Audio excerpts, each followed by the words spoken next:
I'm going to give my audience on Patreon some extra content. We're going to go a little over time for this. This is not a very important phone, but it was sent to me, so I want to show it to you. It is the Realme 15T.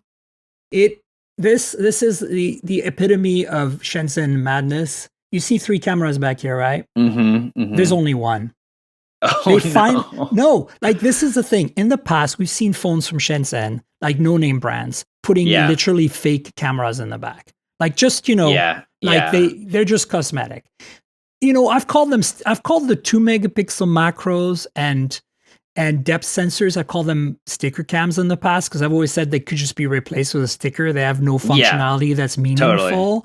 Totally. But they're literally doing sticker cams. Like, no, now this phone is really nice. It's really cheap. It's like, $250 to $300. Has the MediaTek Dimensity 6400. It's got 120 hertz, like 1080p OLED. It's got,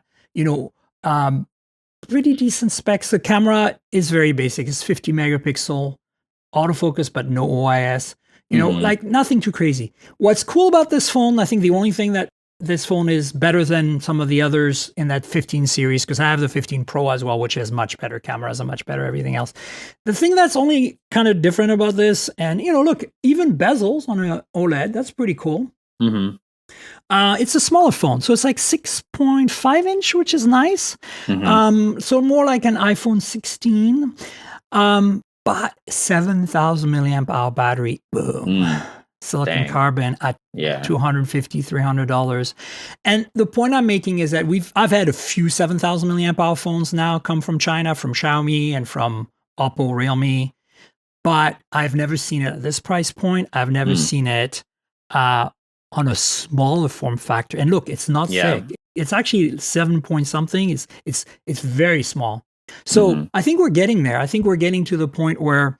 And how much does that retail for? Like 300, let's say 250 to 300. Like again, like there are other Realme 15 phones. Like the Pro has a 7,000 milliamp hour battery, 80-watt charging as well. But it's also $50, $75 more, and it does have a 50 megapixel ultra wide, and it has like a 50 megapixel main camera. It's got a better Dimensity chip, and it's got even a 1280p display, which is like intermediate between Quad HD and so like it's definitely, you spend a little more and you're going to get a much better phone. But it's interesting, I've never seen it trickle down quite to this level yet. And so I just wanted to kind of cover that briefly, because it's a sign of things to come in this market, right? And we make fun of these kind of cheapest Chinese phones, especially when they have fake cameras on them, which is kind of like, I didn't really think Realme was going to go there. It's a little weird, but at the same time, this is telling us where we're going. Like, you think about this spec wise, the only thing this is missing compared to like a Pixel 9a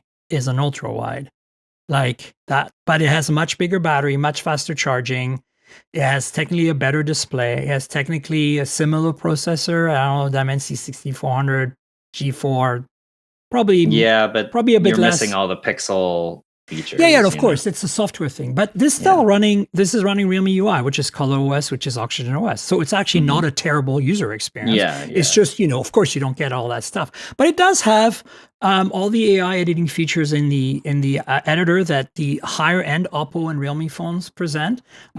It doesn't have, it's a little weak on the camera in terms of capturing, but once you captured, you get a lot of the same tools, which is nice.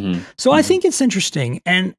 And I feel like we haven't really seen that yet, even from Moto in the US. Like this would compete with the G series, a basic G, whatever the entry-level G models would be. And we're not seeing the kind of battery capacity or, the kind of quality display that you're seeing here. Like we see big chins on the TCL phones that cost that much, So I'm kind of glad this exists, but I would say I know my audience, a lot of it is in India and in Southeast Asia right now. I would say spend a little more, buy the Realme 15 Pro, which are, just a little more money and have the same kind of battery and charging speeds, but give you something a little more substantial.